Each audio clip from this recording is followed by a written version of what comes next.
I went back to Board Panda at that point to the website, and I posted my pictures there, hoping that they would get some traction. And surprisingly enough, I didn't realize this, but National Geographic editors were roaming on those websites back then, and I also got an email from an editor in Serbia, and she reached out to me and she said, hey, would you be willing to maybe write like a short article about the pictures that you took in Iceland of your icebergs for National Geographic in Serbia for the online kind of publication? Obviously, I said yes, because I didn't realize that I could even get into a publication like National Geographic with my pictures.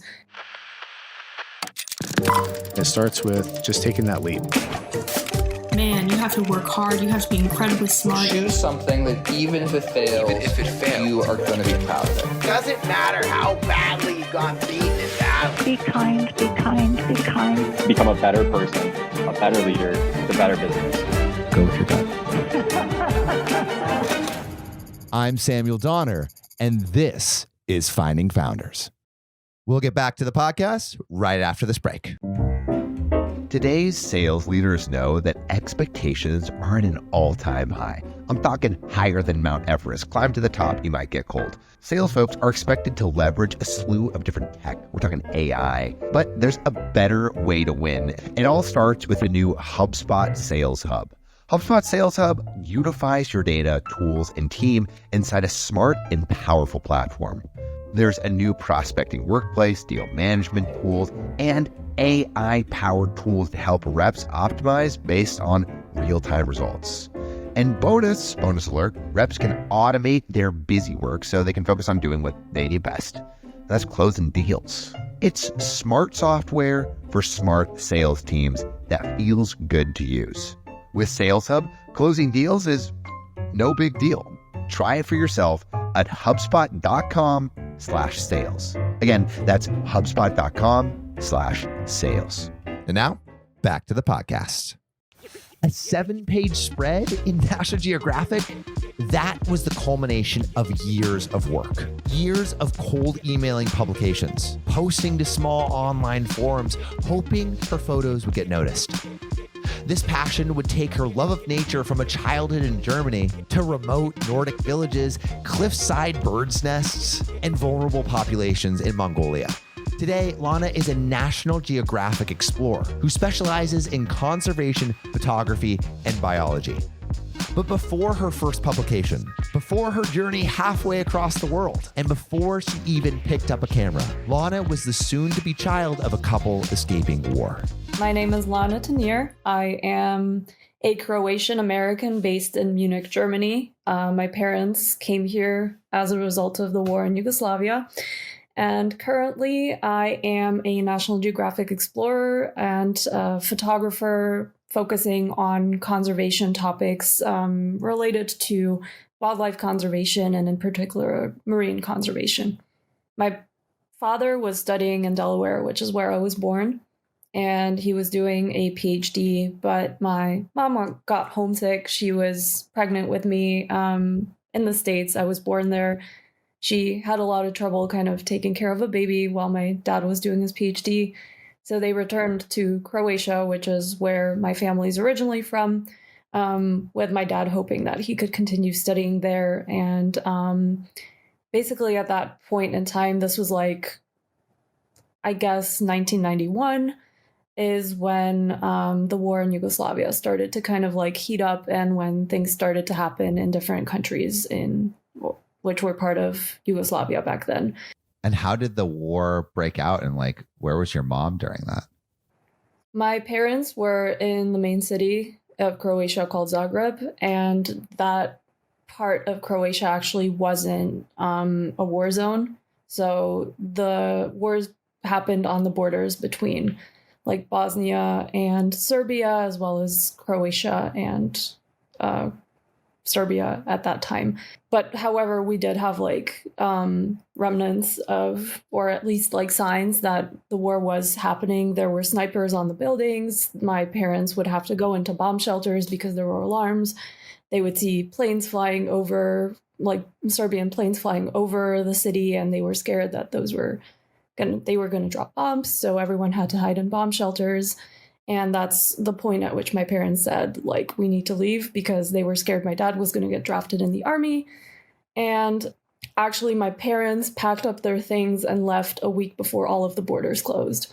My dad is a computer engineer. He got a job in Germany, very last minute at a company. And if he hadn't gotten a job, they would not have been able to leave because at that time, like, Germany wasn't accepting anyone who didn't have stable income and who wasn't able to provide for their family.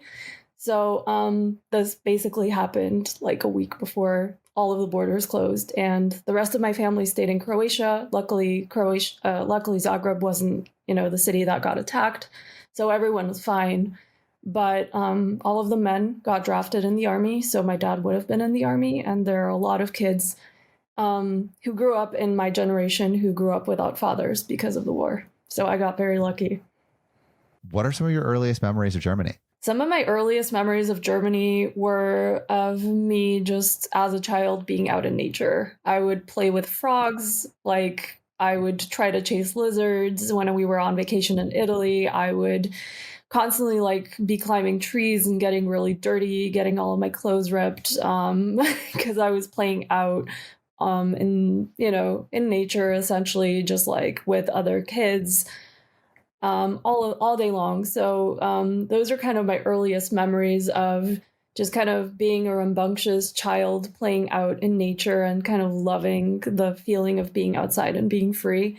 But on the other hand, I also did get very influenced by Disney movies. I would watch like a lot of Disney. I would watch The Lion King or Bambi, and I would always like cry when all of the sad scenes would come on. And I was like, I want to protect all these animals. Like that can't be happening out there right now. So those were kind of like my early influences of being kind of connected to nature, or kind of having that initial interest of understanding more about animals and trying to protect them and kind of trying to understand more about my surroundings. When did you start like picking up a camera in association with that and just like exploring your surroundings? So as I was growing up, we didn't have digital cameras. We still had film cameras. And my parents had this like film camera that we would just use to take vacation photos. And when I was around 11, 12 years old, I was actually taking this small film camera with me everywhere we went. So every time we would go hiking somewhere, I would kind of take the camera with me. If we were on vacation, I would take my camera with me. Like that was kind of the first time that I was consciously taking pictures with a camera. Already back then, I was like capturing anything and everything that I could see. It wasn't even family photos. Sometimes it was just like random photos of nature, detailed shots of like where we were, street photography, like shots of people on the streets. So that was kind of the earliest that I started to explore. Can you tell me about your first encounter with his dark materials? When I was, I think, around 12 or 13 years old, I read His Dark Materials by Philip Pullman, and it really inspired me to kind of go out and explore the Arctic, because in his books, he writes a lot about the Arctic and about like polar bears and about the different animals that roam around there. It's a fantasy book, so it's a little bit more like based on like polar bears that are, I guess, with human kind of characteristics that are like fighting some other communities out there that are against them or something like that. I can't really remember the details anymore. But essentially what he was writing about is how cold the environment was, how difficult it was to survive there, about the snowstorms, about like how tough it was out there, and also about how beautiful it was out there. So he would write about the northern lights and how they were dancing in the sky and how you could see them among like the shining stars, and how the northern lights were magical. They had like magical properties. So that inspired me, and I was like, does this really exist? Is this real, or is this just like a fantasy book? And then I was kind of reading up about the northern lights, and I understood that they really exist, and I got really excited. I was like, this is one of my goals in life. Like, I want to see the northern lights. I want to see these beautiful kind of like magical structures. But as you develop that interest in like photography, can you lead me up into the Lee Strasberg stuff? Because that was more acting initially, right? That was more acting, indeed. I initially started to express kind of my own creativity in school through acting.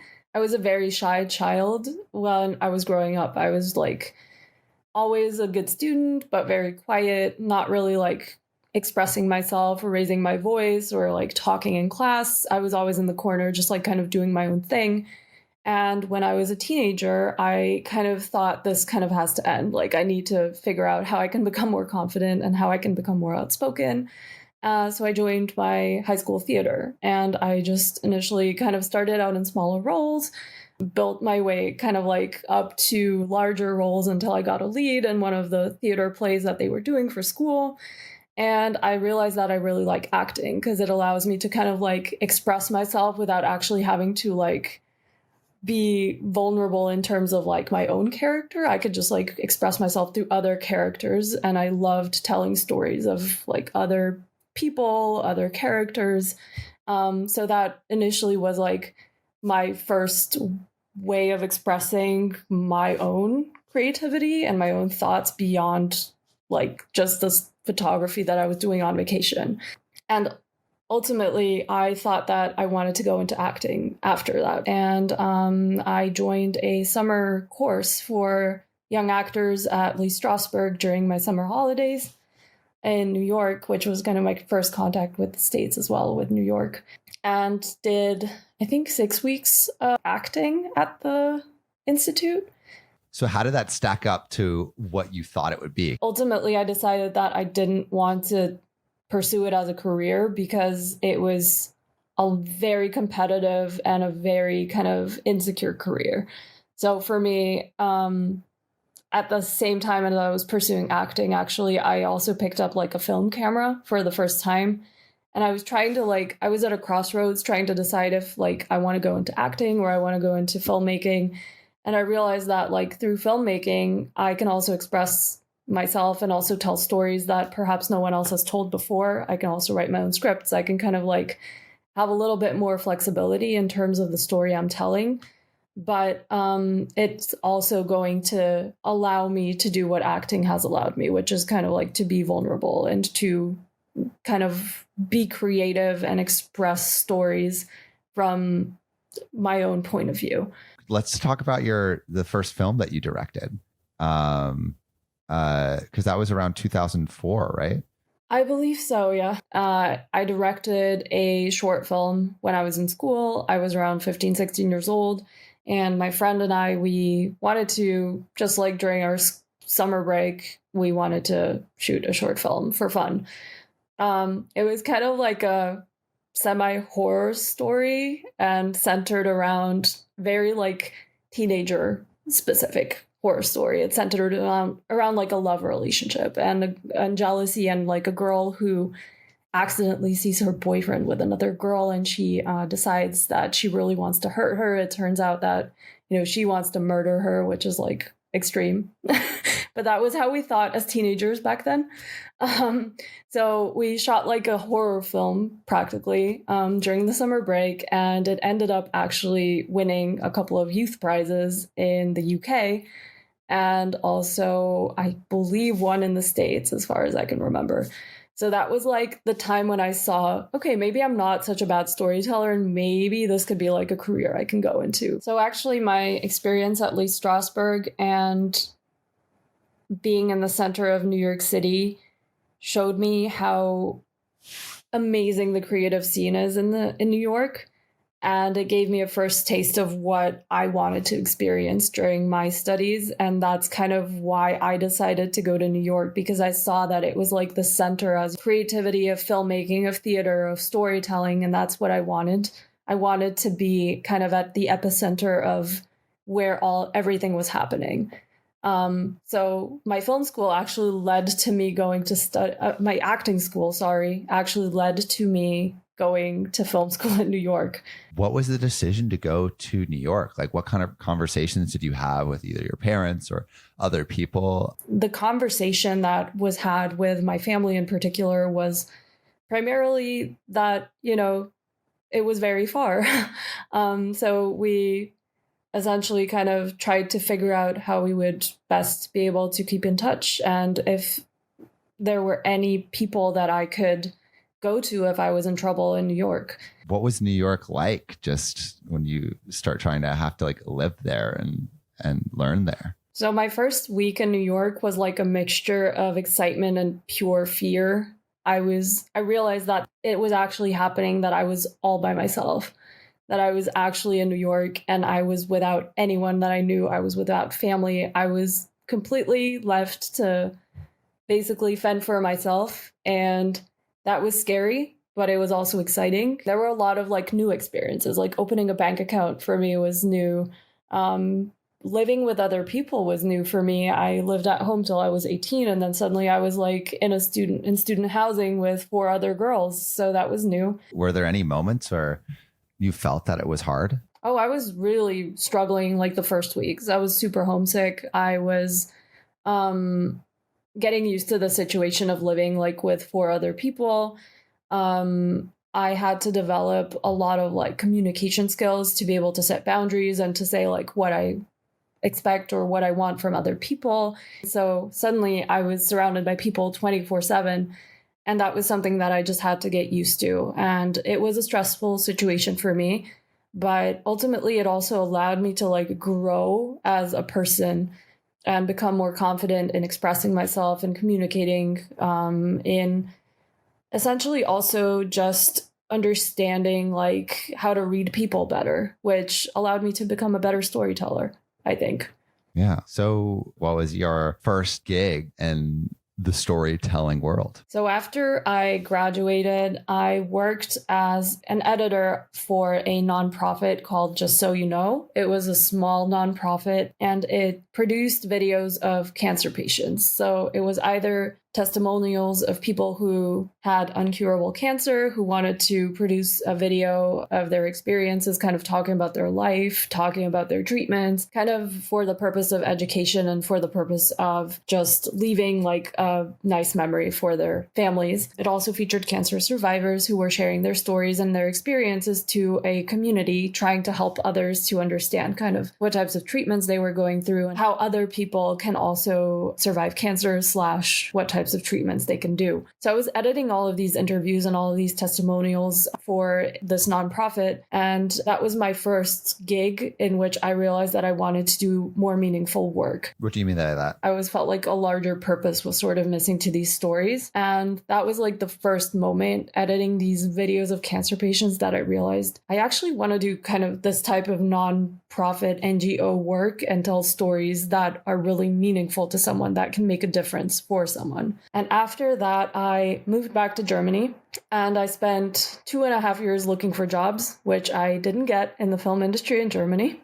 Why did you move back to Germany? I didn't really see much of a future in the film industry in the States anymore when I graduated, just because, as I said, of these like experiences that I had of just being a very small component of a larger mechanism that was producing stories. Did you feel burnt out when you left? I did feel quite burnt out. I mean, the program or film school in general is very rigorous. So we were practically producing like a short film every week. Wow. Also having to kind of focus on doing a lot of classes and work. So as I said, I was doing 2 different jobs, trying to sustain myself. So it was a lot at the end of the day. And I realized that I didn't want to be as far away from my family, at least not forever. I wanted to have like a little bit more access to being able to just like visit my family. And I just wanted to settle in one place. And I decided that it was more convenient and it was more, I guess, of a long-term plan for me to just be back in Europe. Do you think at that moment you were settling? At that moment, at least I was settling with family, but in terms of career, I was definitely not settling because I was very, very confused in terms of like where I wanted to go after finishing film school. I knew that film wasn't necessarily like the direction that I wanted to go into anymore, but I also didn't know what I wanted to do. Did you feel lost? Did you feel excited? Like, what was the emotional pairing of being back from New York at home, unsure of what to do next? It was a lot of fear and a lot of confusion. I felt quite lost. I was trying to figure out what it was that I really wanted, but I wasn't really sure which direction I wanted to go into. The film industry in Munich, where I'm based, is very, very small.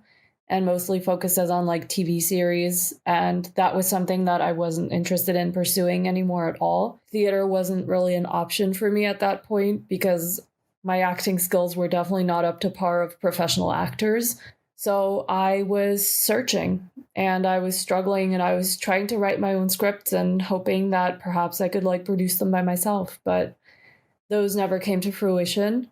And after 2.5 years, I actually just started picking up a camera and going back out into nature and doing what I originally was doing as a child. 2.5 years. That's a long time. Yeah. I spent quite a long time just like trying to figure out what I wanted to do. When people asked you, like, what are you up to, Lana? Like, what would you say? Well, I was basically saying that I'm writing scripts and like trying to figure out how to tell those stories. So I had like a lot of ideas in my head. I was trying to write those down. Ultimately, I didn't know anyone that I could work with. So it was like a lonely experience at that point. At that point, as I said, I actually picked up a camera and I just started to go out by myself and was trying to shoot different landscapes effectively. And I was trying to like capture emotions by going out by myself with a camera and just shooting landscapes because that was what I could do by myself with like one of the tools that I had on site at that time. And how old were you when you picked up the camera again? About, I think, like 23-ish when I started picking up a camera. Seriously picking up a camera, not just for fun. Yeah. Was this all outside of Munich? Yeah, this was pretty much all kind of within Germany, at least. Around what year was this? This was around 2012, 2013. Was there a idea of like developing a portfolio? Were you just trying to understand like how to capture landscapes again? Or did you have a mission or vision in mind? So there was a little bit of a plan. I was always a huge fan of National Geographic when I was growing up. As I said, I was always like out in nature, playing around as a kid. And National Geographic was kind of like a magazine that followed me throughout my childhood. And as I was like growing up as a teenager, I would always also read their stories. And I was interested in like learning about different wildlife that they were writing about, different explorers that were going out and like finding. They have the coolest stories and photos. It's like National Geographic. I had National Geographic, like stacks of those yellow magazines, like, 6 feet high. And thumbing through those, you're seeing some of the most incredible things in the world. Exactly. And that was at that point when I was taking photos of landscapes and going out into nature, I was kind of reconnecting with that like initial, I guess, awe that I felt when I was reading National Geographic and that initial awe for like discovering nature that I felt when I was kind of looking into the magazine. So that goal started to sort of resurface. And so ultimately, I honestly had no idea how to get into a magazine at that point. I was completely clueless, just trying to at least take some really good pictures and then figure out what I was going to do with them and how I was going to kind of reach people that were maybe interested in publishing them somewhere. The first goal, as I said, was just to build a portfolio with kind of this little kind of spark in the back of my mind that I would love to be in National Geographic at some point. Yeah. Yeah. So it's cool that it's like this starts so simply where it's like, I want to be a photographer. So how do I do that? Well, I just have to have an array of photos and like it can start that simply. But also, you're talking about things in the back of your mind when you were younger with National Geographic, but we talked a little bit about the Northern Lights where, you read the His Dark Materials and there was like the beauty of the Northern Lights. And I imagine that would make a hell of a photograph. So was that something that resurfaced as something that you might want to add to that portfolio? It was something that resurfaced eventually. As I said, this was a goal that I had as a child, but I only started to connect that goal with like the goal of becoming a photographer when I was a little bit older. I was about to become 24 years old. It was somewhere towards the end of the year. My birthday is on Christmas on the 25th of December. And I started to realize that if I wasn't pursuing my dreams, I would eventually be 70 or 80 by the time that I saw the things that I want to see in the world. And I just decided, I remembered that I wanted to see the Northern Lights at some point. And I was like, you know what? I'm just going to book a ticket to Finland by myself and go there and hope that I see the Northern Lights. It's winter. They're supposed to be there. I had never shot the Northern Lights before. I had a camera. I wasn't a great landscape photographer by any means. I was just like practicing at that point and building my portfolio. But I was like, I want to push myself further. That took quite a lot of research because, first of all, I didn't know how to photograph the Northern Lights. So I actually bought an ebook from another photographer and I just kind of read it and tried to figure out what settings he was using, how he was searching for the Northern Lights, like what he was doing. I found out from his ebook that there's a website which you can kind of check to see when the Northern Lights are out and when they're going to be in your region on a map. So I kind of, made a note of that website. I went to a couple of stores, asked them like what type of equipment I need for like really, really cold temperatures. Bought some like Arctic boots and really large coat for like really freezing temperatures. And that's a mission. You're going like full. I mean, negative. Like, what is it? How cold does it get out there? So it was minus 22 degrees where I was at. Wow. So you get all this equipment. You get the parka, the boots, the equipment that you need for your camera gear, and you have this website bookmarked. What is it like landing in Finland? So the way that you access Lapland is actually to go through the main town of Finland, which is Helsinki. So at first I landed in Helsinki and then I had a layover there. And I had to fly all the way up north to a small town called Ivalo. So I landed and there were about like 30 people at the airport. It was a tiny airport and it was completely white outside and really, really dark. There was snow everywhere. So it was quite intimidating, I would say, when I landed. And you're there alone, right? I'm there alone. So I'm like, where am I? And I was kind of like excited, but also really afraid. And I had to get on an airport bus because this town that I was staying in, it's a little town called Sariselka, which has 300 inhabitants. It's tiny. And you couldn't access it like directly on foot from the airport. So I had to take an airport bus. So I got dropped into this little town. So it was night. It was freezing. It was like minus 22 degrees Fahrenheit.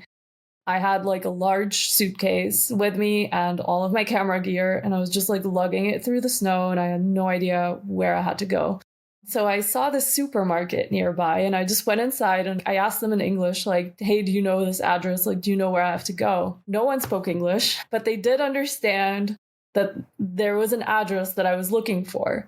So the weirdest thing that happened was that the actual owner of this cabin worked at the supermarket.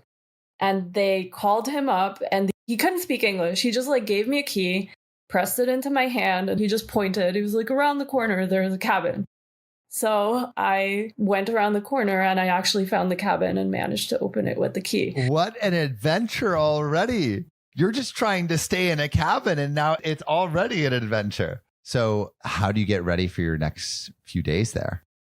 When you're shooting the Northern Lights, you need to find like a spot with no light pollution. So I decided that like the next day, as soon as it was going to get dark, I was going to go into this like national park and just like try to find a little spot where I could wait for the Northern Lights to appear. So that was kind of like the plan that I made for the next day, that I was just going to like put on all of my equipment and just go out and kind of try my luck at finding the Northern Lights and just kind of like wait it out, scout the area a little bit to see like what the good spots are where I can shoot. The next day I went out and I was kind of scouting the national park. I spent like kind of the day just checking the map, trying to keep warm, trying to keep my equipment fully charged and free from any sort of like ice that formed on my lenses as I was going out. And it was, already quite late. It was evening and I was kind of hopeless. The map was like basically showing there weren't going to be any Northern Lights. So I was like, okay, you know what? I'm just going to go out. I'm just going to walk around and maybe I'll see something. I got very lucky my first night, and it's good that I didn't trust the map because I went out with all of my gear and I saw this like little strange looking cloud right above my cabin. Turns out the cloud wasn't a cloud. It was actually the Northern Lights, and it was one of the most spectacular shows that the community had seen that entire season up to the point when I came. So I got super lucky. What did it look like? It started out, as I said, as like a small cloud, but then it spread into this like long green kind of winding line across the sky. And that line just kind of spread into different directions, started winding in like all different shapes and sizes. And eventually it started also kind of developing different colors. So the greens weren't green anymore. They were also like pinks and yellows. And they were just like dancing around the skies. I was practically like in knee-deep snow for about 3.5 hours, just trying to take pictures of the Northern Lights.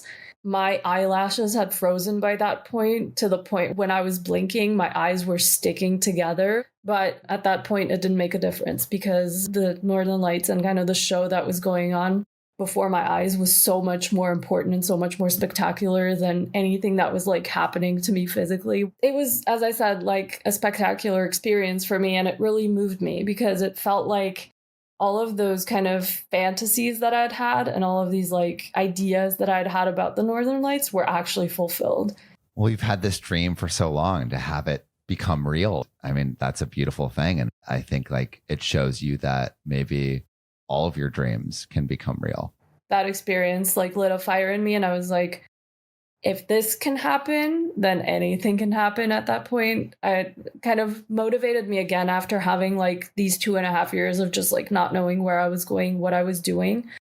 It was like this first kind of spark, literally, of light, which showed me that there was potential to have these sort of experiences more often and to kind of explore these types of experiences in nature with my camera. We'll get back to the podcast right after this break. I Digress, hosted by Troy Sandage, is brought to you by the HubSpot Podcast Network, the audio destination for business professionals.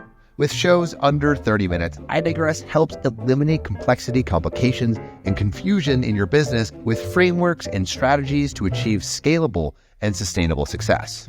In episode 91, he talks about how to eliminate false perceptions and what the worst case scenario is in pitching your business. The worst case is just them saying no. And many people stop pitching their business or stop continuing their business just because they might hear no, and they shouldn't. He dives more into it in that episode, but definitely check it out. Listen to I Digress wherever you get your podcasts. And now back to the podcast. How do you start developing ideas about your own mortality? What are the thoughts that come sitting in the forest looking up at the stars and the Northern Lights? Like, what are you thinking about your own life?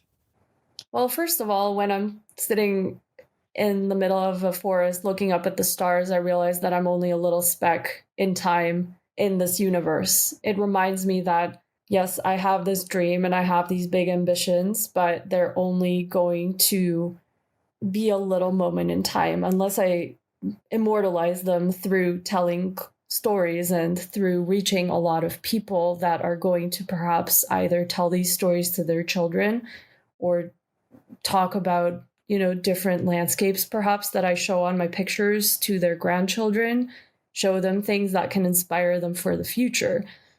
Do you think when you come back and have these experiences, you come back like too different, where it's like you might have trouble connecting with the people that used to have a lot more in common with? I think that I come back different in the sense that I can inspire other people to go out and explore. Because as storytellers, we live through stories, and I think we try to inspire other people to kind of be more curious about their own environment, explore more, go out more, try new things, see new things. So for me, it's still kind of easier to connect to people because I have stories to tell, and people love stories. So obviously you had this incredible time in Finland telling the stories to your friends back at home.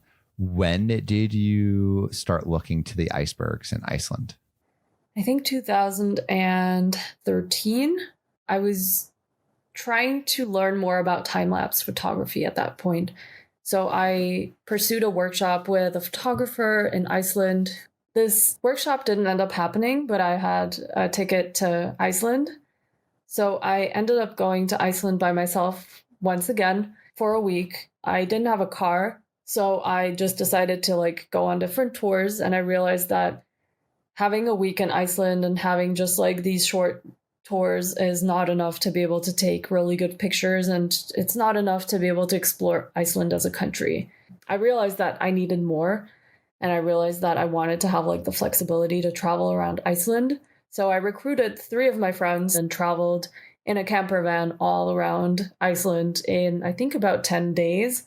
And that was when I first saw the icebergs in Iceland. So I really, really, really wanted to see what is called the Jökulsárlón Lagoon in Iceland. It's like a very famous lagoon with a lot of icebergs that are breaking off of a nearby glacier. And we spent an evening there just taking photos during like this beautiful sunset. The light was like completely pink. The icebergs were crackling in kind of the last sun rays. So I was taking pictures and shooting a little bit of video at that time, not thinking anything about like getting published anywhere.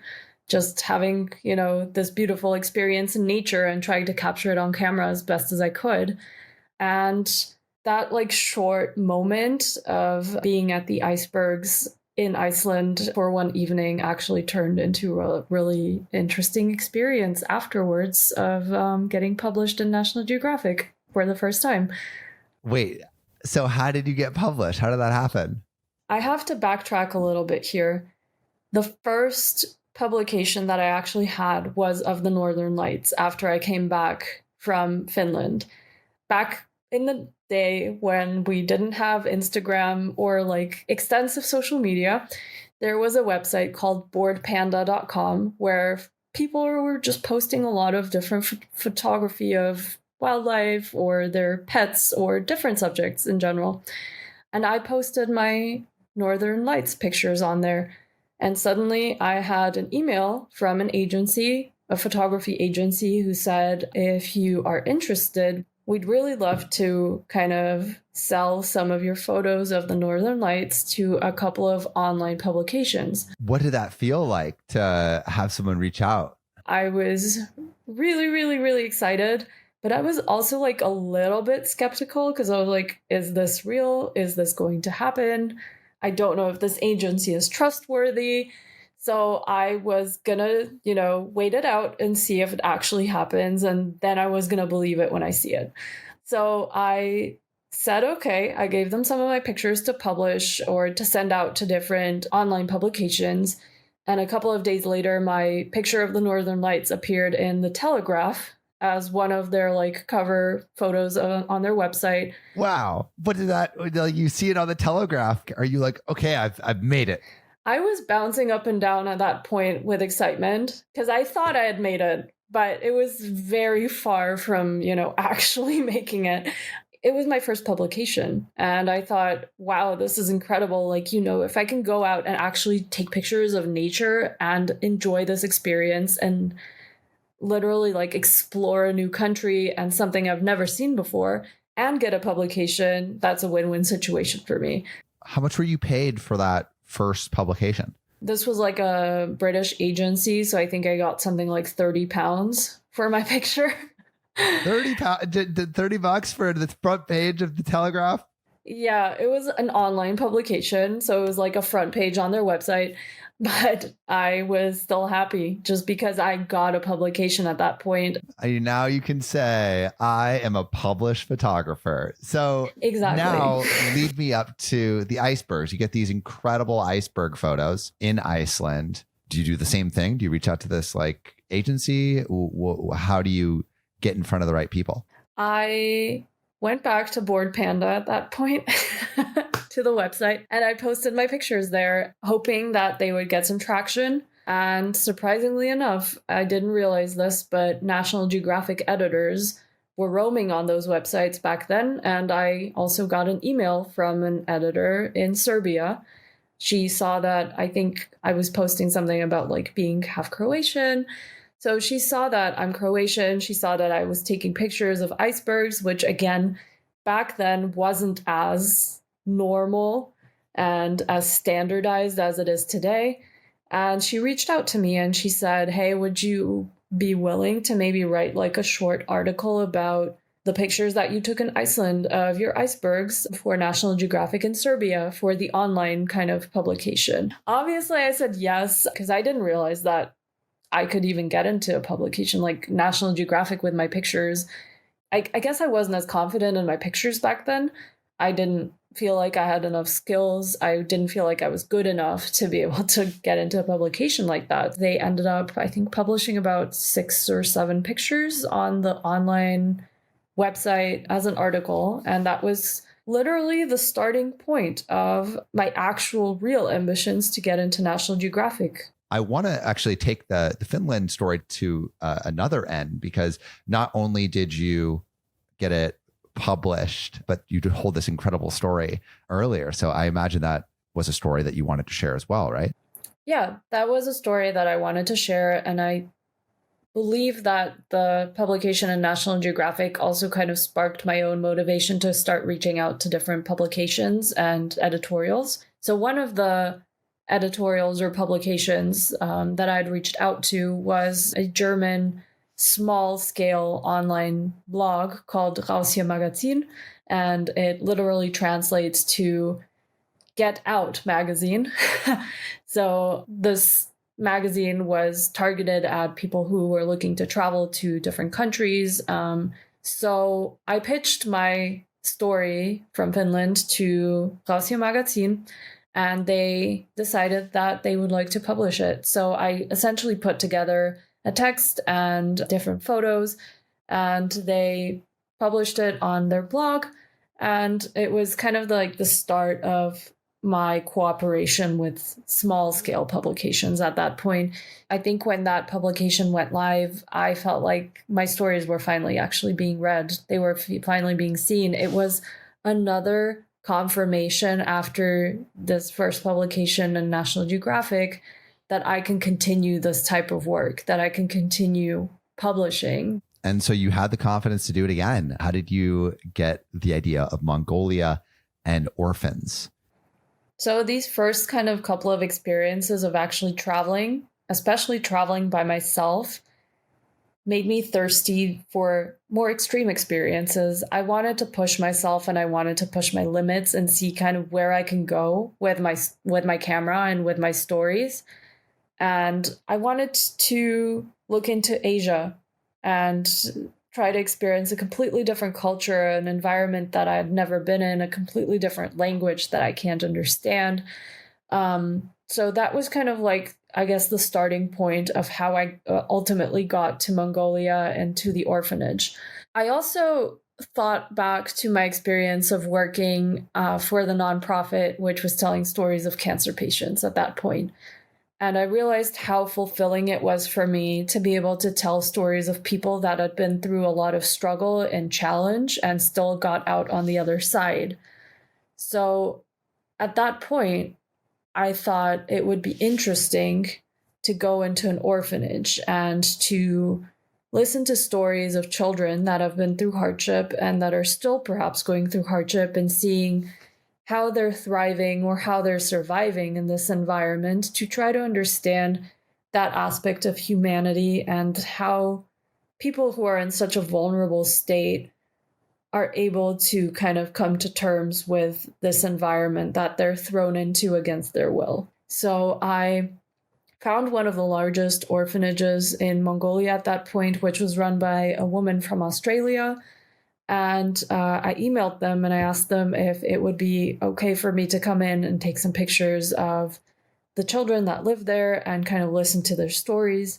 And the ultimate goal for me at that point was to try to give back a little bit to the community. So I wanted to create an exhibition of the pictures that I was taking in Germany and raise funds for the orphanage at that point that I could donate from this exhibit. And I reached out to the orphanage kind of like with this idea in mind. And they were interested in working with me. So I want to get to being on site, and tell me about the drive over there. The orphanage is not directly in the main city of Ulaanbaatar. It's in the outskirts of Ulaanbaatar, I think about 1.5 hours drive away, and it's an off-road drive. When I had arrived there, the children were playing in the yard. I unpacked all of my things, and I met one of the volunteers there who essentially showed me like where I was going to be sleeping, which was in a yurt, which is basically like a large Mongolian tent, and it's covered in leather in order to kind of keep the warmth inside. But essentially, you have kind of 4 beds in the tent, a leather floor, and a small wooden door that you can go in and out of the tent. There were 3 other girls from France who were sleeping in the same tent as I was. So I kind of introduced myself, and we talked a little bit about kind of what their experiences were like with the children and kind of what my project was about. Then I got basically chaperoned to the children to meet a couple of the children from the orphanage. One thing that I didn't understand at that point, which I think I should have informed myself better about, is how much trauma can impact kind of behaviors of children. So a lot of those children were very mistrusting of me from the get-go. I was someone new who was coming in, and I had to prove myself in order to be kind of integrated into their community. I was a stranger. They didn't know if they could trust me. So the children were quite disinterested in meeting me and in getting to know me. Like when you say not interested, how did you feel? I was surprised. I was taken aback at first because I didn't prepare myself, I think, mentally for that type of situation.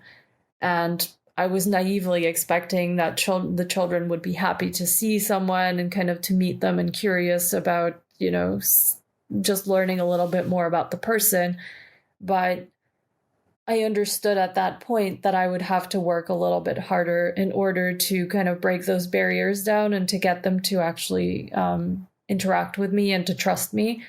And it was a sobering experience of perhaps realizing my own kind of, I guess, naivete of coming in and immediately being accepted. So how do you start to integrate yourself? Like, how do you start to talk to these kids and like allow them to see a bit of who you are? The orphanage had 2 cooks. Those were also volunteers from Australia who were cooking for the children every day.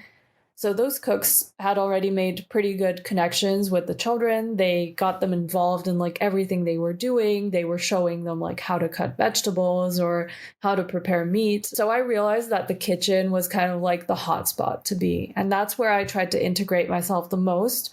And I would help out. I would just help out the cooks, and the kids were there. They were just also kind of trying to help out. They were getting different tasks from the cooks. So I would be like, oh, can I help you, cut this carrot? Or can I help you like peel this potato? So I was trying to kind of like involve myself with the kids through doing actions with them, doing something together with them. That's when they started to kind of reciprocate. One thing that I also did was I decided to be the nurse at the orphanage. So there were a lot of injuries that the kids would get through fights that broke out at the orphanage or through just playing. A lot of times, because the children have a lot of trauma, there would be quite a lot of aggression at the orphanage. So there would be situations where a child would throw a rock into another child's head and they would have an open wound and no one was taking care of that. So I had access as a volunteer to like the cupboard with all the medical supplies, and I would just take the child. I would take care of them, put a bandage on their wound and change their bandage or their plaster whenever they needed like a change. So that's kind of how I started to connect with the children a little bit more. So from the experience itself, one thing that I took away is gratitude.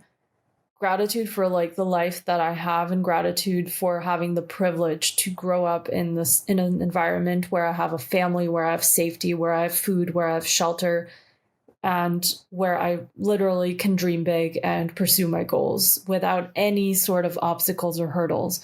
In terms of photographs, I had a lot of different pictures of children at the orphanage in different situations. So the children weren't just constantly working in the kitchen or going to school. We would also do kind of different trips with the children. So once we went to a river that they could kind of like swim in, a lot of the kids didn't know how to swim.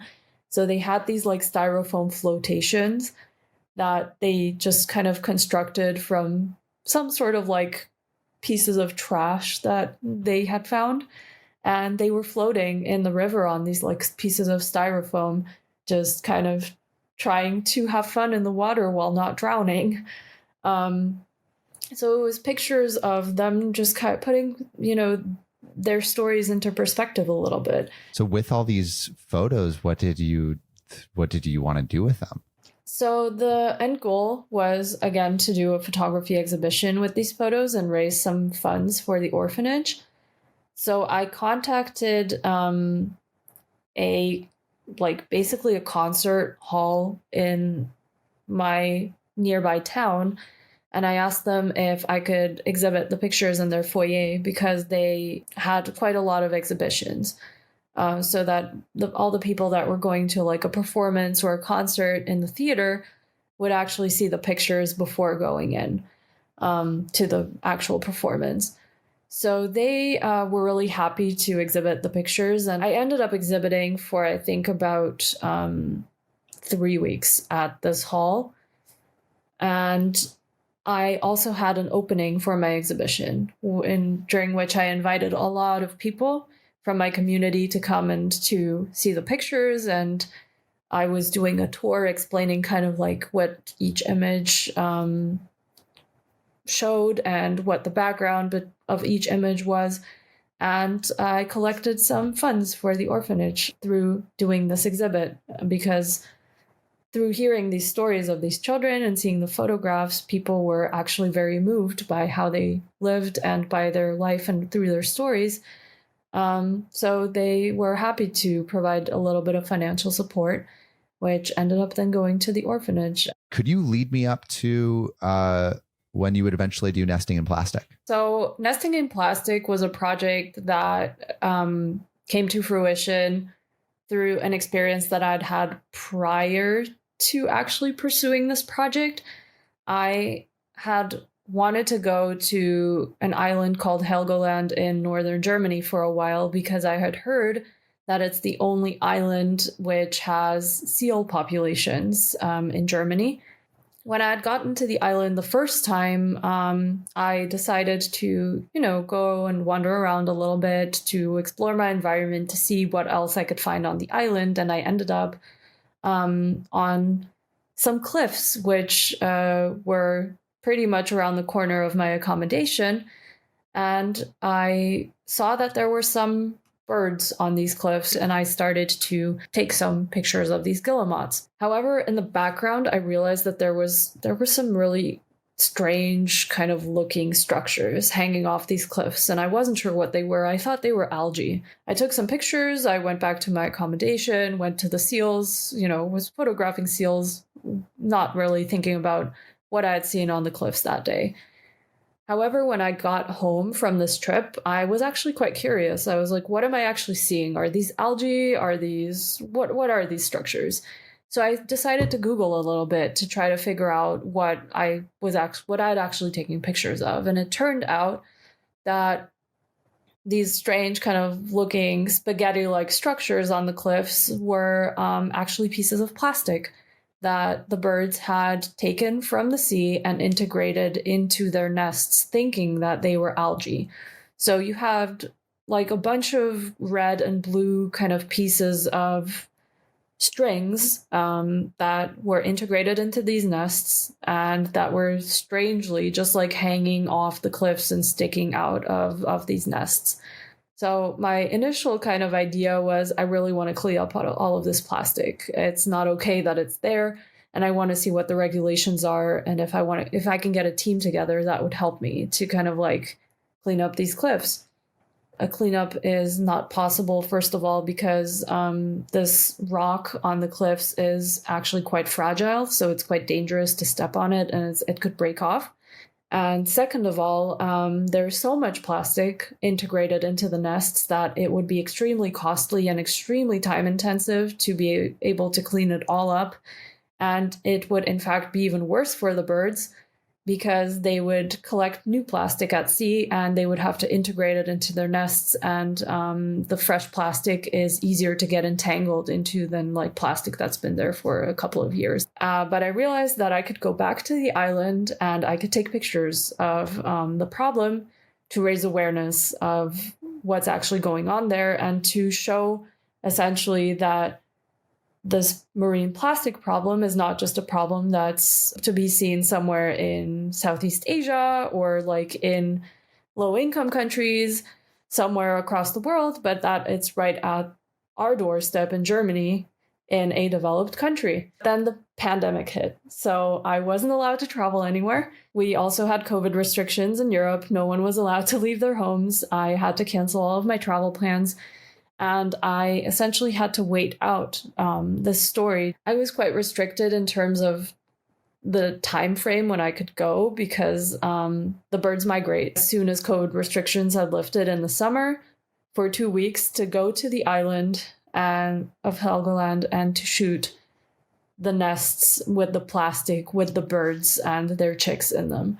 I went back home a week later with the pictures and within another week after I came back, we basically had restrictions again.